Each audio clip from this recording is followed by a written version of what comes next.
আমরা জানি আমাদের আরেকজন প্রতিদ্বন্দ্বী আছেন যিনি ধানের শীষ নিয়ে আমাদের সাথে নির্বাচন করতেছেন। ওনাকে আমি একটি কথা স্মরণ করে দিতে চাই যে আপনারা এখনো বলে কাজ আমরা করব, ভুলে যান সেই পুরো পালি। প্রশাসন জনগণের চাকর, তাই জনগণ যেদিকে থাকবে প্রশাসন সেই দিকে থাকতে হবে। তা আপনারা কেউ ভয় পাবেন না, দিয়েছেন আমরাও তারা দিলাম ইনশাল্লাহ।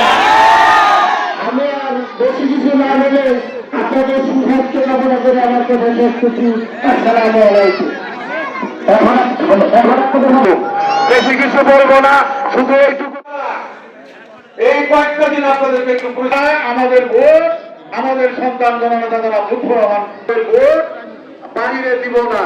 যেহেতু ভোটে আপনারা সকলেই ভালো থাকেন, সুন্দর থাকেন, খান সাহেবের বিজয় সুনিশ্চিত, এই কথা বলে আমি আমার কথা শেষ করছি। বাংলাদেশ জিন্দাবাদ। বীর মুক্তিযোদ্ধা আন্দোলনের লুৎফর রহমান ভাই খবর আছে,